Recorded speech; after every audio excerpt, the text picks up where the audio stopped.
斯諾多人去我哋都唔去啦。咁啊，本身唔係一個熱門旅遊景點都。斯諾伐克有咩吸引咧？佢個鎮好靚咯，Sissimani，好靚。我哋要去睇一睇。仲有咧？同埋個你要 sell 我哋點樣去先得㗎？咁去 sell 師傅啊？去到邊啊嘛？呢個叫做自由行啊嘛。係咯，係銀窿先至好啊嘛。係咯。我哋而家就去揾緊啲銀窿，我哋都唔知道。可能喜出望外，可能。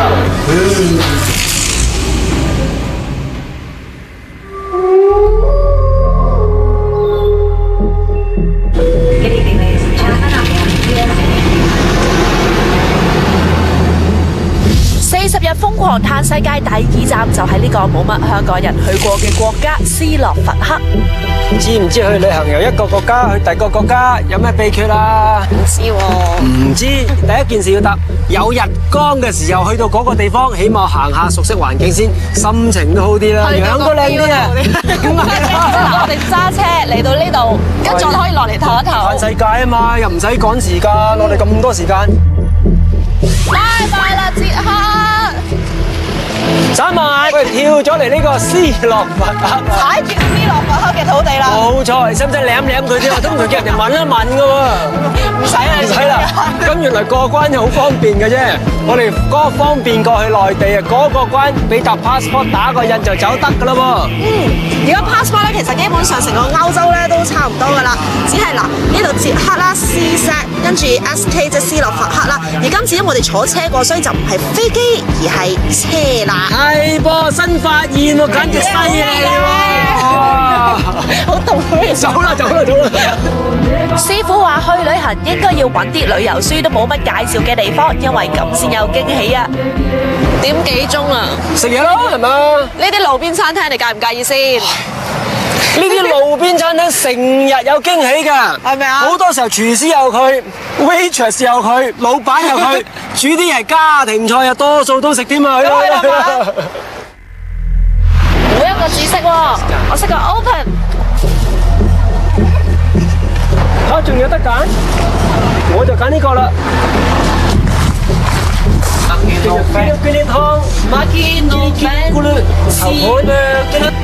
睇餐廳嘅環境，我諗食嘅一定係地道菜，但係美中不足嘅就係冇英文餐牌，因為佢哋冇諗過會有外國人嚟幫襯。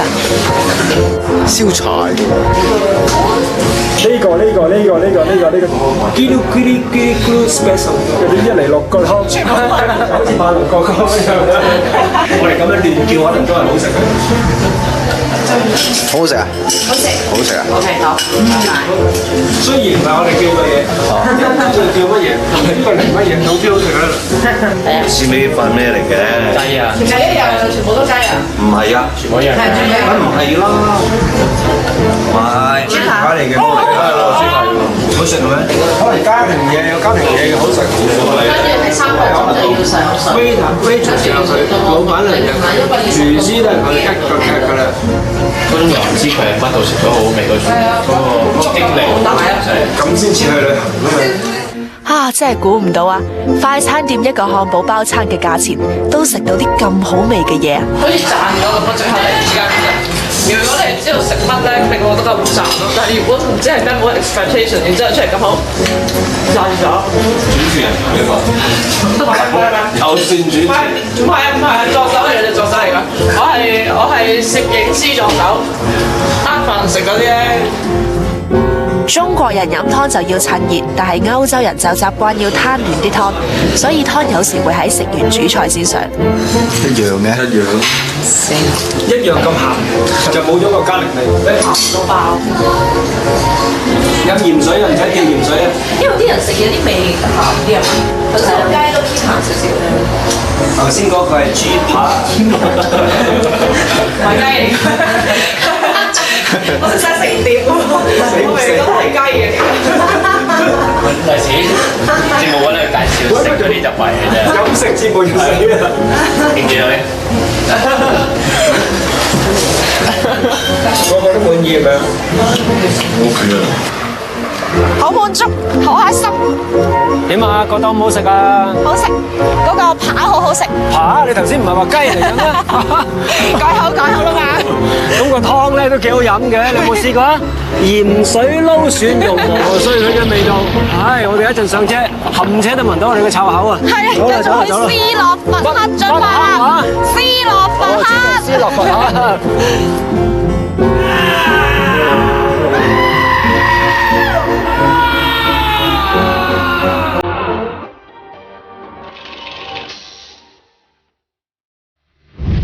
斯洛伐克冇東歐城市成日見到嘅城堡、古建築，但係反而令我覺得呢個地方別樹一格。我哋嚟到呢個乜黑啦？啊，點解啊？翻咗右線，荃灣福來村。大家睇下先，過嚟呢邊。荃灣福來村啊，睇嚟去。呢度係邊度咧？先知啊！呢度係黃大仙。嗰一格就我住噶啦，有300尺，不過都唔錯。2房1廳，有飯廳、廁所、廚唔係喎，房。我話覺得呢度似警察宿舍多啲喎。哦，可能係嗰個葵涌警察宿舍就嚟拆啦，係咪嗰個？咁都未知道，佢知你思鄉啊，掛住香港啊。簡直似翻咗香港啊！唔知有冇絲襪奶茶咧下雞？所以話咧去旅行咧，第一件事千祈唔好有希望，又唔好有期望。有希望有期望，你就會失望。所以我哋而家唔失望啊，因為我都唔知嚟咗邊。原來呢個就係乜黑話乜斯洛伐克。斯洛伐克。唔係，可能我哋識，因為呢個酒店咧係啲比較安全。哇！呢個酒店咁正，升級都唔知啊！哇，勁過平時住嗰啲好多啊！哇，勁過乜咩蝦日咩分蝦日嗰啲，哇咁勁嘅呢個！我哋可能離開咗呢個酒店區咧，可以去到啲好靚啊！哦，嗱，又有希望啦，又有希望啦！嗱，呢個錯啦。呢間我稱係呢個地方最多星嘅酒店，就連一個 bell boy 都冇。好彩師傅仲有心有力啫。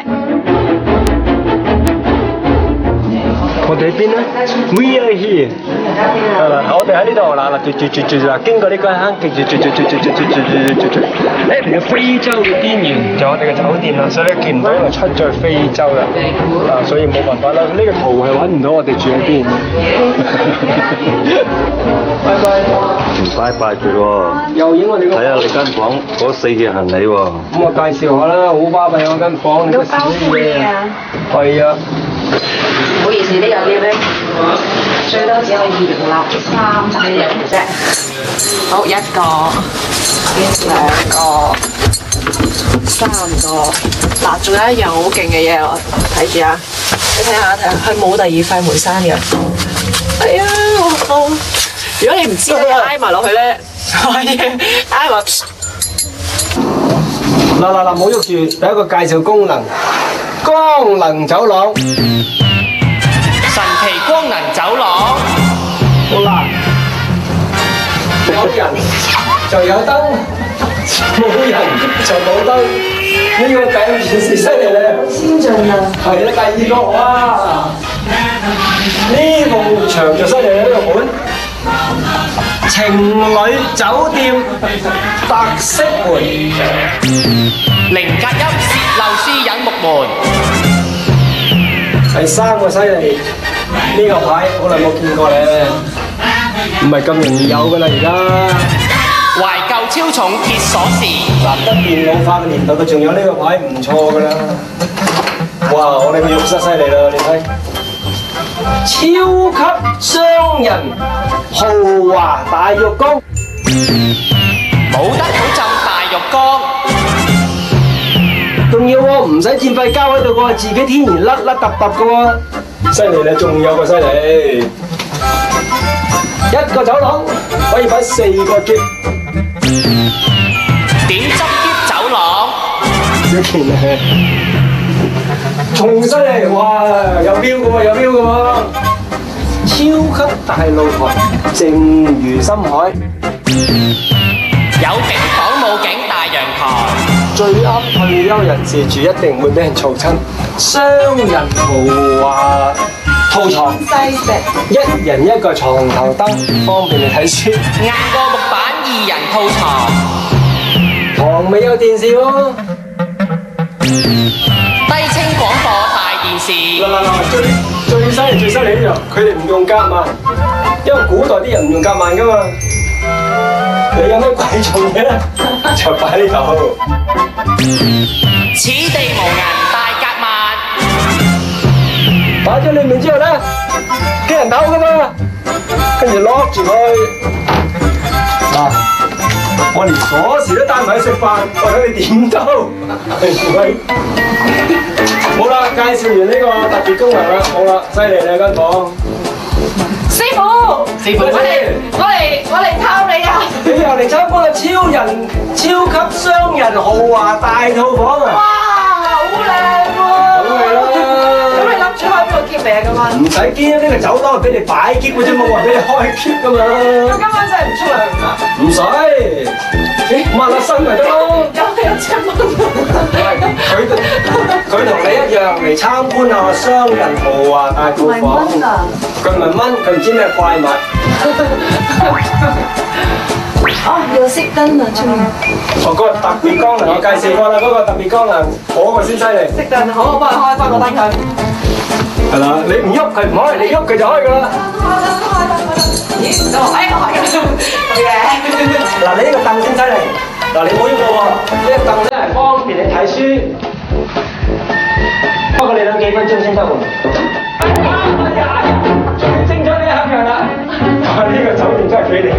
嗱，你哋嘈住我，你嘈住我就合著啦。我哋嗰個酒店嗰條外牆咧係灰灰地㗎嘛，跟住呢就。咁第二個節目完咗，貴談食仔都喺邊啊？貴談食仔都喺咪嚟咗？我哋跟住11點就貴談。轉頭㗎啦，轉頭我哋請貴談嘅師傅掹佢上嚟10點鐘。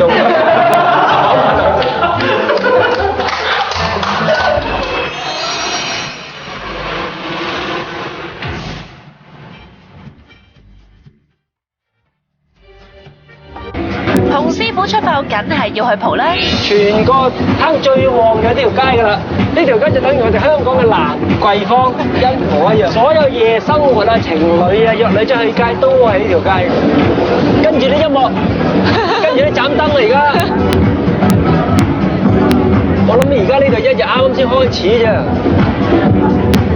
原來呢個鄉下都幾熱鬧喎。我哋冇嚟錯呢個小鎮，不過可惜咧，我哋本來就係住中環，但係而家住咗荃灣，揸車出中環蒲，就咁嘅感覺啦。嗱，呢度係咪幾好？我就揸呢架車出嚟㗎啦，頭先，我荃灣揸呢架車出嚟㗎。喺度我哋仲有個創舉啊！由始至終，有生以來，有地球以來，第一班中國人嚟到呢個地方拍嘢，一定冇人嚟過啊！勁咧！師傅餓啦，食嘢咯！佢呢個最靚嗰間啦。呢間前身係古堡嘅餐廳，算係呢度最高級。不過因為止水低，一餐飯100蚊有找。師傅點解最後都係搞呢間餐廳咧？靚啲啦，起碼第一件事你食嘢外形吸引啲。係咪？你租得呢個餐廳就要好貴租啦，好貴租你通常都唔會請啲渣師傅啦，係咪？咁你唔會請啲渣師傅，就算渣極都有限啊，掛啲嘢食。啊係喎，咁多背後嘅嘢你都唔諗到嘅，點解要揀靚餐廳啫？靚餐廳靚地方就貴租，貴租就要賣靚嘢，靚嘢就價錢貴啦。咦，師傅，咁靚嘢包唔包括埋隻蜘蛛咧？師傅，昆蟲係咪好好食先？非常之鬆化，調味又好食喎。嚟個蜘蛛鴨空俾你食，拎翻俾你啊！所以餐廳靚唔代表食物靠得住，不過都冇辦法啦，油排咁噶啦，食到一樣好嘅都當賺到啦。第二朝一早，等師傅練完氣功之後，我哋就出發去另一個目的地。我哋而家去邊啊？雪啦！我哋想試下上山，坐火車再上纜車，睇下我哋上唔上到山頂啦。呢架得2卡嘅火車班次都算密，15分鐘一班，車費就每人10蚊左右啦。哇！咁快嚟到目的地啦，又話8個字嘅，過咗20幾分鐘啫喎，我哋又要揾飛上山啦喎。係啦，嗱呢個吊車啦。You know where we can find the cable car to the mountain? Cable car? Like this one? cable car。哦，right，大姐。 OK，thank you。咁樣啦好叻啊！唔怪得知溝通到啦。嗱，梗係啦，你估你英文大晒好啊？笑，我學咗呢個先。唔係要吊住先似架車嘛，你個揸後門啊！呢個纜車仲要有啲震嘅喎。咁咪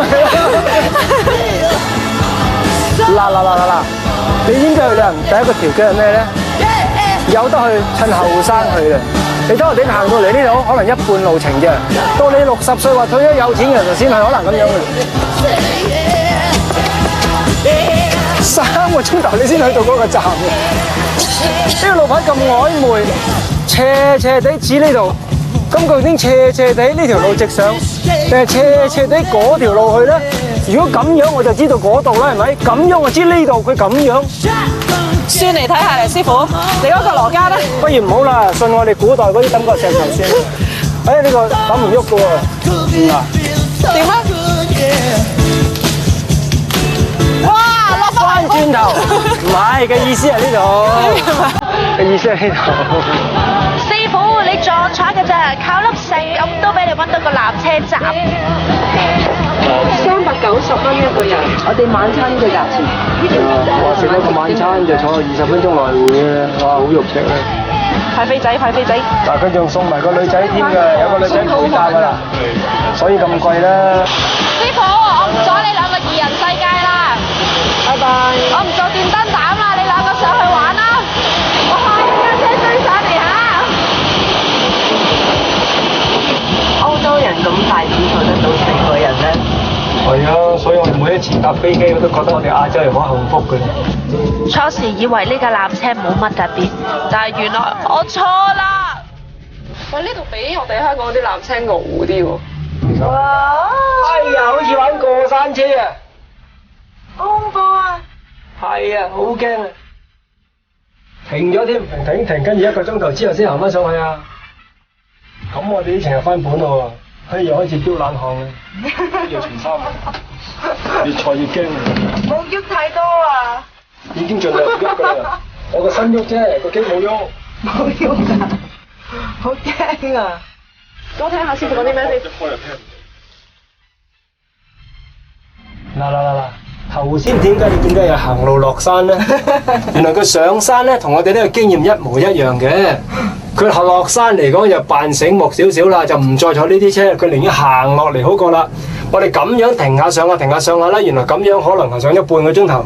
原來落山行落去咧係20分鐘啊，所以你見到咁多人行落山就咁解啦。驚嚇簡直一浪接一浪，唔止停低，仲拋得好勁，嗰種離心力真係。哎呀，真係好驚啦，冇試過到呢個咁驚啦。海盜船啊，開口中添，但係我坐上嚟會有機驚個過山車啊，好犀利啊！冇啊，過山車你已經諗到啦。係咪而家翻本啦？證明嗱，收你100幾蚊翻本啊！你情真係翻本，冇試過咁驚嘅纜車。係啊，翻本真係冇試過。呢30分鐘簡直係動魄驚心，好彩最後有驚無險到達目的地。哇！終於到啦！係啊，好恐怖啊！個人仲未行到。你嘅海盜船刺唔刺激啊？好玩啊！好驚！我哋呢程知唔知點解呢程收咁貴咧？我揾到個原因啊！個秘密我講咗俾彪哥聽啊！我哋平時搭過山車都要50到100蚊一次，勁嗰啲舊幾水添。呢個有冇勁過我哋平時玩嘅過山車啊？有啊，我就由覺得自己就快跌落去嘅感覺。咁翻本未啊？翻本未？梗係未啦，用幾百蚊仲冒住生命危險上山，都係為咗睇個天池，未睇點叫翻本啊？師傅，原本係睇到咁多㗎，但係而家俾啲霧遮住，我哋就睇到呢度咋。你睇下呢度啱啱好呢度咯。係噃。係咯。咁呢度個山好唔好啊，師傅？山肥人富，山瘦人機。你話呢個山似肥定似瘦啊？又得唔到啊？鑽石岩層。山。嗱，呢個就等於一個女人衣不蔽體咁樣，冇衫着咁樣。你話有幾好有錢啊？所以麻麻地啦。呢啲鎮呢個叫祖山，佢高嘅山叫做祖山，就影響全區嘅風水嘅。如果呢個山來龍靚咧，全區風水都好；來龍唔靚咧，就會影響風水都麻麻地。咁要睇咯，尖山就發貴，圓山就發富，同埋尖山高山咧就出啲強悍嘅人。所以呢一個國家人可能大情大性多過我哋捷克布拉格嗰邊啊，因為呢啲有呢啲強悍嘅山啊嘛。哇，師傅好大啊！乜什麼？嗱，呢啲就我哋去旅行嗰啲行山者，成日摘啲菇諗住好開心就煮嚟食，中毒就係呢啲啦，記住唔好制啊！哇！你估呢個氹仔係咪湖咧？我哋未行到埋去。嗱，我哋一個山谷圍住一定有個氹仔嘅係咪？氹仔定湖啊？點啊，小姐？氹仔定湖啊，小姐？小氹，點解嘅？做遊客就係咁噶啦，人影幅相出嚟，影嗰個 size 你唔知大定細噶係咪？佢就要吸引你，話俾你知呢度有個湖，佢就吸引到你啦。你諗下呢個湖，就算當個水漲，嗰個水線喺嗰度，細過屋企個浴缸。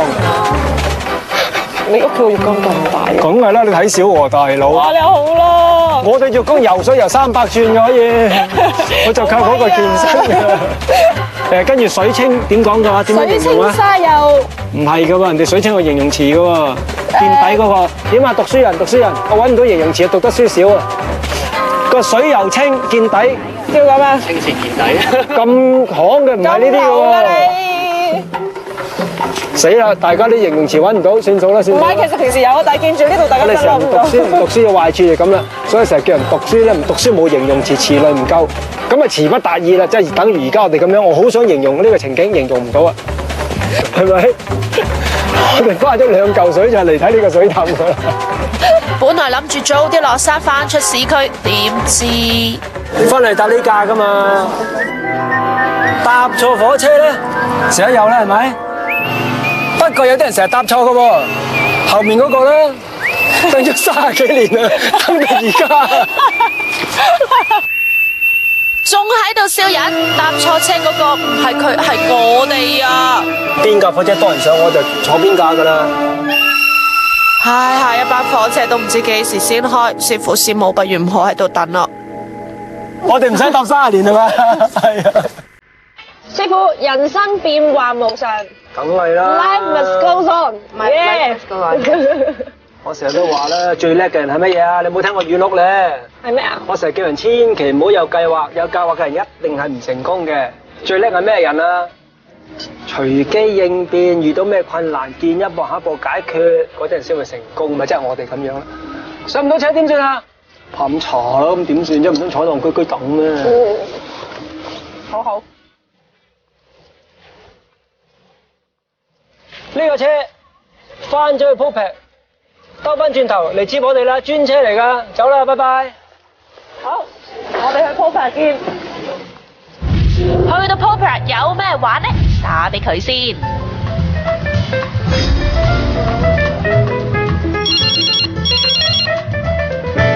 識行專線。喂，係啊，又係我啊。Sina，而家你去到東歐邊個國家啊？我嚟到斯洛伐克啦。我想問應該去邊度嘆啊？哦，斯洛伐克啊，有間好出名嘅溫泉酒店啊，係當地最靚最豪華嘅酒店，而且入邊有個 spa 好特別㗎。你同師傅去試下。好啊，好啊，好啊，好啊，好啊。唔該晒。唔使唔該，拜拜。我嗰沓旅遊書入面介紹 Popec 呢個地方，加埋10行都冇，反而有種神秘感噃。不過最神秘呢，係個餐入面一個人都見唔到，原來嚟晒呢度睇賽車。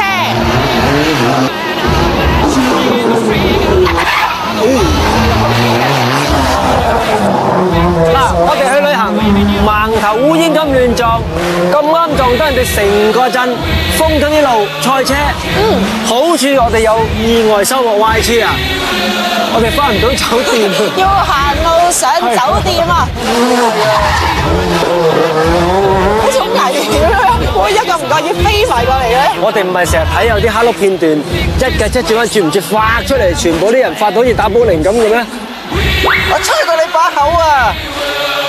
你冇見過啊？點解你你將啲咁恐怖嘅事講到好似咁分離咁嘅。所以你見我企到咁遠就咁解咯。我驚打保齡，如果打過嚟點算啊？擔心。好呀！呢度係應該全個鎮嘅人都嚟晒咯。我哋頭先入嘅攤嘅時候話點解成個攤一樣都冇，一個鋪頭都冇開喎，真係。全部人嚟晒呢一度。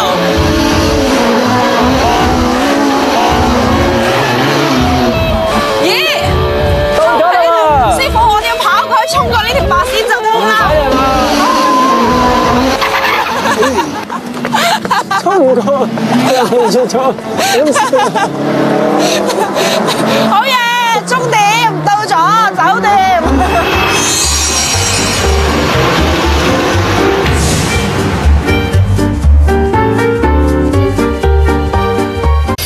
斯洛伐克俾我第一個印象係一個好平靜、好悠閒嘅小鎮，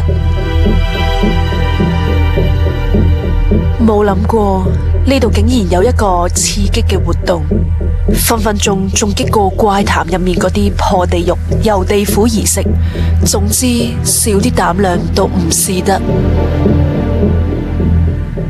聞到水味啦，係喎，有一入嚟就 feel 到水味，證明我哋冇去錯地方，係水世界。係喎，點解會有啲水味嘅？梗係啦，我哋樓上樓下樓左樓右都係水圍住呢個地方，所以叫做咦，呢度風水一定好啦，師傅。有水，唔知有冇風。就入去換衫咯。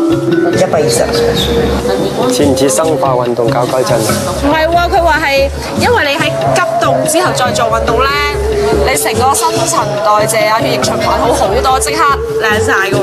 我而家感到好靚，我都覺得你講呢句。我驚我再靚得滯，會點咧？有啲過分喎，人哋妒忌喎，招人妒忌喎。師傅會唔會啊？唔會。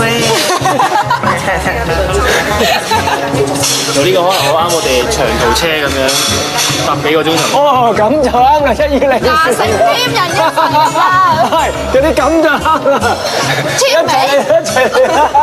師傅你話咩？對眼眨眨，嘴笑笑，係啦喺度講緊大話係咪？眼皮連續眨不停，含笑之時心不成。嗱，而家你哋係識男朋友知道啦。眼眨眨佢係緊張，笑笑口就 nice。眼眨眨加笑笑口就掩飾自己個緊張。佢呢啲咯，標準啦，準咯。第一站，套腳。哎呀，呢個唔知用過幾多次。洗手。係啊，我有濕紙巾喺呢個時候。濕紙巾呢個時候就發揮作用啦，消唔消毒咧？有薰衣草啊，薰衣草係冇用，消唔消毒咧？有冇1比99咧？冇啊。冇就冇用喎，而家講細菌喎，唔係講污糟喎。走啦，懶靚唔到添，走啦。未入低溫房之前，就俾我見到呢啲驚嚇畫面。Ciao 嚇！咦，係咪男仔同女仔一齊入120度咧？好大隻啊！啲男人行開啲先。佢仲要會減肥啊！係咩？佢仲減肥簽毒排淋巴。咁即係由我講嗰啲咧，有病醫病，冇病求生，一樣係嗰下嘢啦。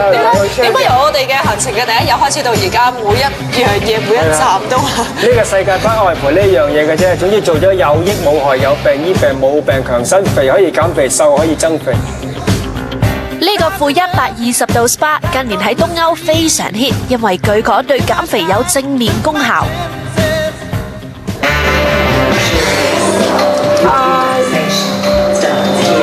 等緊凍啊！負60度啊！呢個濕濕碎，跟住負120度啊！我哋好似知唔知嗰啲拳手？整個音樂俾你啊！泰國音樂啊！我頭先喺呢個更衣室裏面咧，有個女士話俾我聽，佢就話我哋入60度之前咧要深呼吸，因為入到裏面換空氣嘅話咧會好辛苦。我知道，吸到氣啊嘛，凍到。入咗一出嚟咧，記住一定要拉低，如果唔係啲青筋嗰啲咧，會啲血液去唔到啊。哦，所以一出嚟即刻要拉低。擔憂添，我覺得。深呼吸，深呼吸。深呼吸，好似明明係享受嘅人嚟嘅嘛，你真係好似好苦咁樣。如果唔得就好似拍嗰啲電影咁樣，黐住個波。拍咗話晒入去間咁低溫嘅房，一定有風險，稍有差池，嚴重啲講，隨時冇命啦。所以呢度有醫生駐場，確保客人嘅健康狀況可以抵受負120度嘅低溫，先至可以入去。將呢個原本設計嚟幫運動員治療運動創傷嘅方法重新包裝，成為一個高科技嘅減肥療程。果然有諗頭啊！嗱，我哋首先咧就要有呢一間負60度嘅房30秒，咁我哋適應咗嗰個動作感覺，同埋要帶呢一個咧，就係因為我哋自己呼吸出嚟空氣咧濕度高啊，跟住之後就入呢一間房啦，呢一間咧就係負120度至負130度嘅，咁喺裏面咧我哋大家就要一路做一啲好緩慢嘅帶氧運動啦，咁假如我哋咧頂唔順嘅話咧，我哋就可以敲玻璃走出嚟嘅，啱唔啱師傅？仲有個最重要嘅，未話俾佢知啊！佢做就包我示範啦。點解？佢擦乾個胳肋底，少少水嘅味道都冇。如果唔係，佢凍親自己啊！佢擦胳肋底啦，小姐。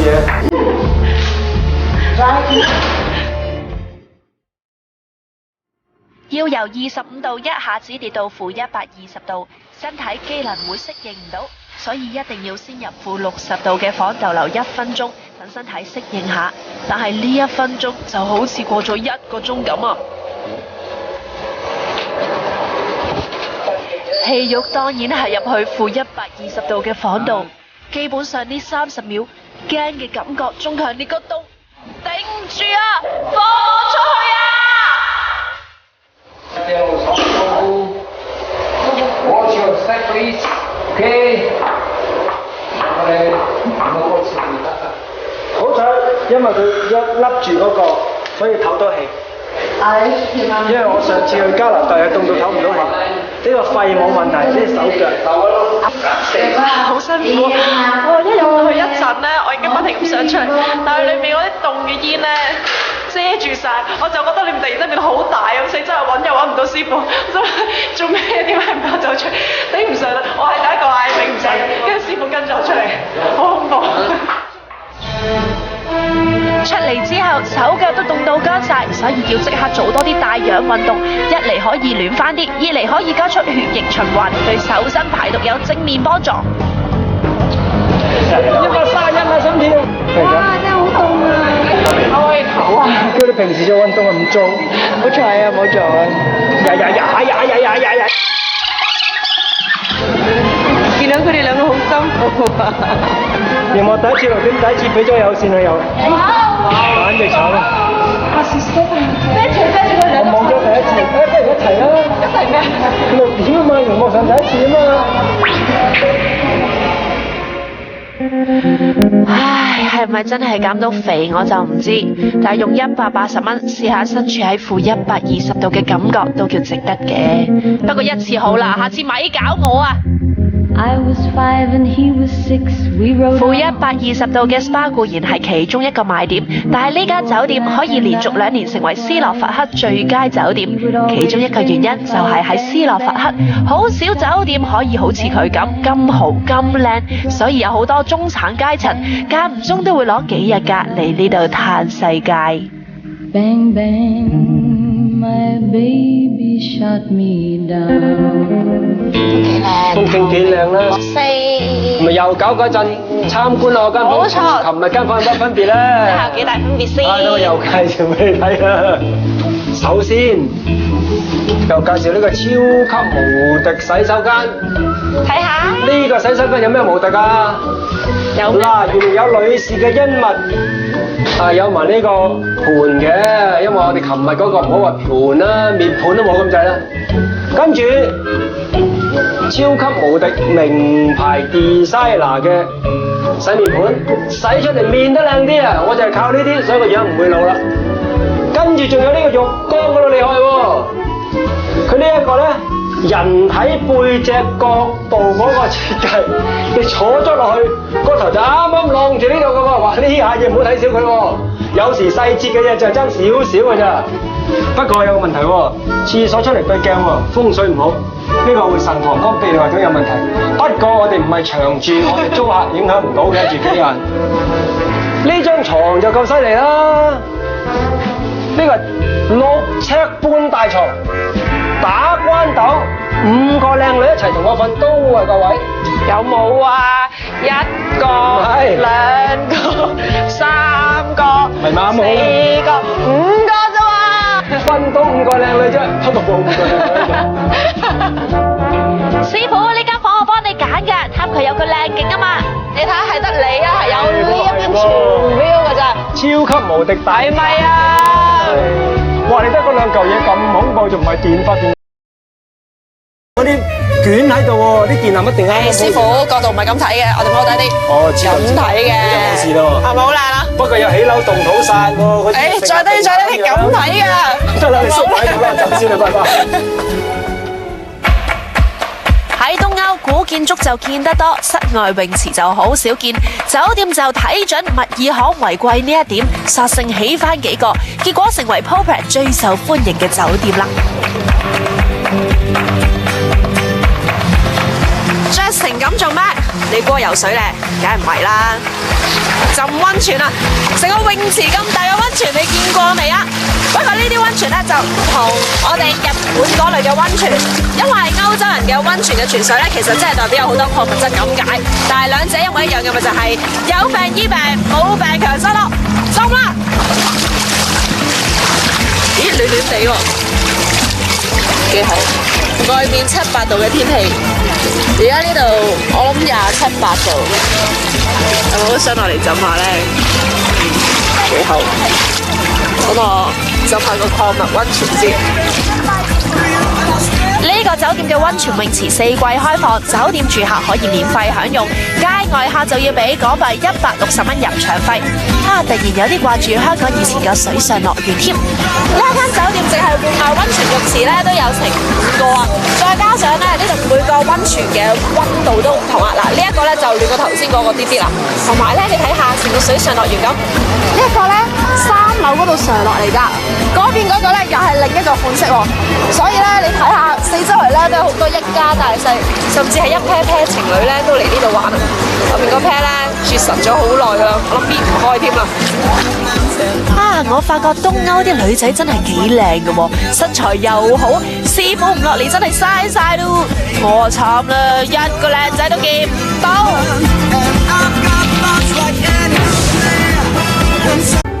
睇下師傅先。咦，師傅你眉頭都有少少大箭喎。佢醒目啲啦嘛，佢識我，佢一早就知道幾時咁就出現問題，佢就頂住，就過咗呢個問題就冇事啊嘛，所以預先知道有個着數啦。我識睇啦，師傅嘅顴骨係算高，跟住但係又有肉包住，個鼻又高，呢啲仲唔係旺夫幫夫相？佢係旺夫30年財運，行街睇嘢食飯幾味唔使點做，老公就行運嗰啲，幾着數個幫夫。斯洛伐克最後一站就係小鎮 Shashamani 啦。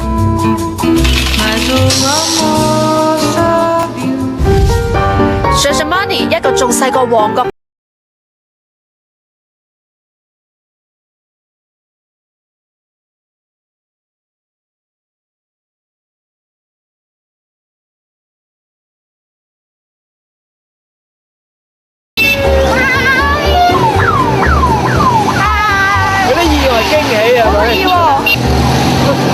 咦，好似行極都行唔完嘅喎，好長喎呢條隊。佢哋一家大細咁喺度巡遊，遊咗呢個鎮一轉。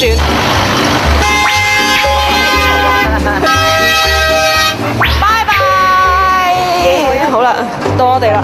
呢個地方名叫黐住 money。黐住 money。我哋嚟咗呢度之後黐住啲 money，我哋以後就發達。你睇完呢個節目咧，又黐住我哋啲 money，你又發達啦。黐住 money。師傅。係。我知點解呢啲屋上面畫畫啦。點解啊？因為咧，以前咧啲人咧就係畫呢啲畫上去咧，咁啲惡魔啊嗰啲恐怖嘢咧就唔會入去。同埋另一樣咧，就係200年前咧啲女人喺屋裏面咧冇乜嘢做，又唔俾佢哋出去做嘢，所以佢哋就無聊喺上面畫畫啦。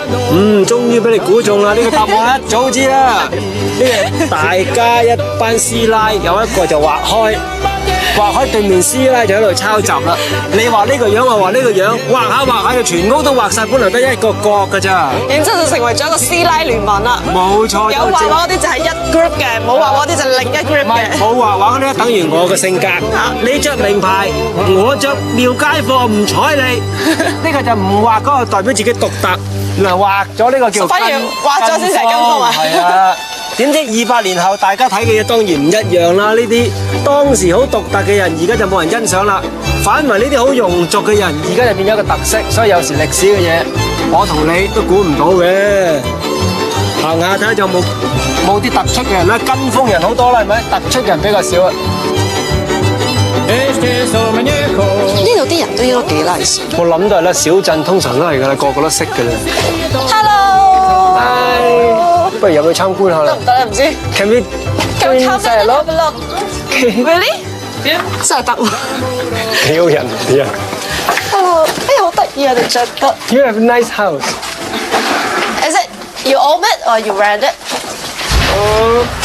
It's yours house. Yeah, it's yours. 哇，屋主嚟㗎。直接上去啊？係啊，真係一個房嚟嘅。係啊！哎呀，成日就係想睇到底佢哋上面整篤篤攞咩位。俾你偷睇下啦，我費事踩污咗人哋個屋啊！睇下先，我哋咁樣裝下好啦，係嘛？冇開人哋房門啦！你仲開人間屋咁衰？咦？萬國旗，唔開得。係啊，萬國旗呢段睇人哋咁衰，睇得。話明女士閨房啊嘛，睇人哋閨房。我女仔嚟㗎嘛，你就唔得啫。坐探下世界啦，享受人哋屋企啦。好似完全唔理人哋咁，自己當咗自己屋企咁啊！真係。我使唔使斟杯茶俾你先？唔使，加嚿木啦，火爐冇火啦。係，聽咁事。咦？小心啊，辣㗎！呢個係咁樣。你唔識嘢嘅小姐。哇！對。真係唔使啦，仲有啦，一陣啦。哇！對鞋都似濕濕地晾下先得。睇你都唔識做呢啲粗重嘢㗎啦，唉！啲女人坐下嘆世界啦。我都唯有嘆世界啦。師傅啊，幫我斟杯茶過嚟。好啊。快啲啊，慢吞吞。唔使啦，水就水得啦。飲杯水先啦，小姐。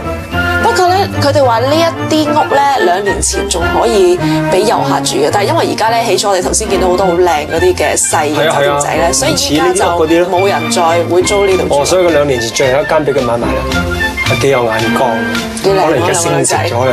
你知佢滿腦諗錢嘅，算唔算？使唔使幫佢睇下呢間屋嘅？唔使睇都知賺咗錢啦。而家冇啦嘛，物以罕為貴啦都話。呢度咁悠閒，真係想住翻幾日啊！點啊，小姐，做咗1日替工，知唔知呢度風水好唔好啊？知呢度風水好唔好啊，師傅？唔知，我咪教過啦，頭先上堂。有河睇河，有海睇海，冇海睇山谷啊嘛。山谷。係啦，咁你大山谷細山谷啊？呢個係肥山谷。肥啊！而家問你大定細喎，你問非所答喎。大山谷，你而家由頭跑步跑到尾都唔使半個鐘頭仲大。係細山谷。細山谷，你睇啦，我哋圍住啲山全部都喺旁邊嘅啫。咁呢次應該冇睇錯啦，應該半個鐘頭就跑晒㗎啦。山肥人富，山瘦人飢嗱，細嘅山谷再加埋肥嘅山，呢度啲人生活非常之富裕啊！唔止出街唔驚夜晚，仲要唔閂門都冇人偷嘢，呢啲地方應該啊治安幾好啊！真係，梗係啦。師傅，係經你所講，頭先話條河如果有水就好喎。冇錯，不過唔怕，我哋搞嗰陣嘅嗰條唔係河嚟嘅，人哋真係有條河嘅。點解知人哋有條河咧？原來好容易睇嘅啫。2山就匯1水，2水就匯1山。咁呢度全部圍住山谷，佢一定有條河嘅。越嚟越大雨啦！大雨咧，我就要留；我大雨咧就死啦，揾唔到最壓揾添。突然間個腦塞咗。呢個斯洛伐克之旅真係充滿意外驚喜啊！都係師傅講得啱，去啲連旅遊書都冇介紹過嘅地方，嗰種唔知發生咩事臨時執生嘅感覺，零舍過癮啊！喺斯洛伐克嘅最後一晚，我同師傅決定留喺酒店睇佢哋嘅室內激光 show。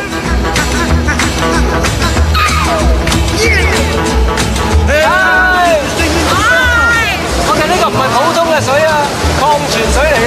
係啊，浸緊溫泉咁睇激光 show 啊！係啊。激光 show 晚晚都有，準時8點點半開 show，做半個鐘頭。喺香港都睇唔少激光匯演，但係好似今次咁浸住溫泉嚟睇就第一次。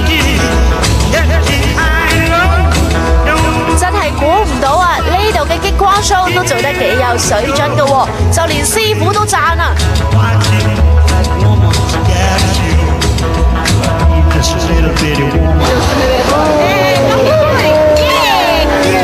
請你飲啊！布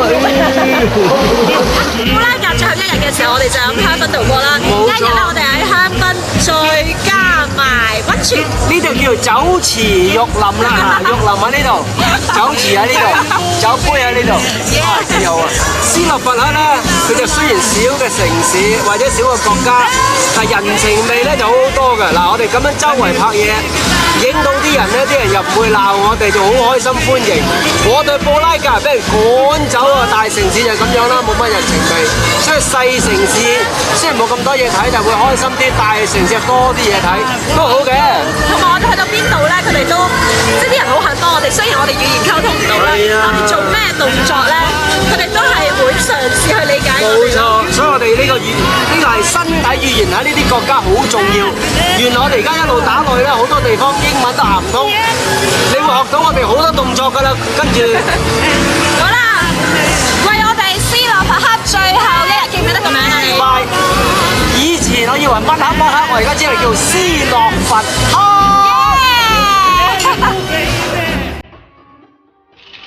但我唔明點解人走惡嘅時候仲恐怖過魔鬼。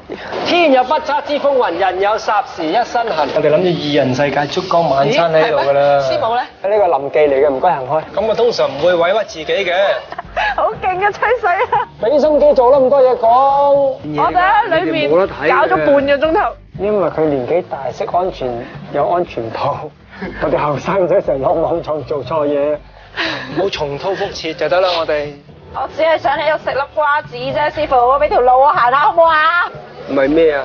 想睇啊？記住留意下一集嘅40日瘋狂嘆世界。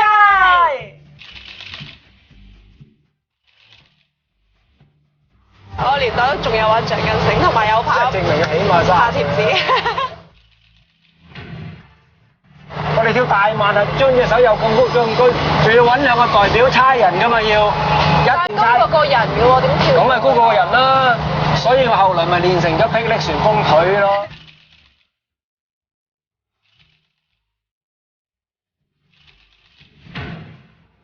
咁你嗰時有冇玩籃球隊啊？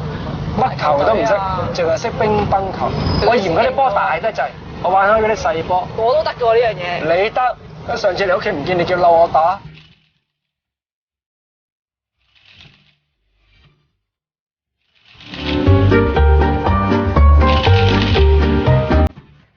嗰啲有錢人你有冇聽過咩？有啲由110變到0破產都得。師傅你啦，你係由0變到幾多啊？我由0都係變到0，不過多咗幾個0啫。多咗點知幾個0啊？幾個啫。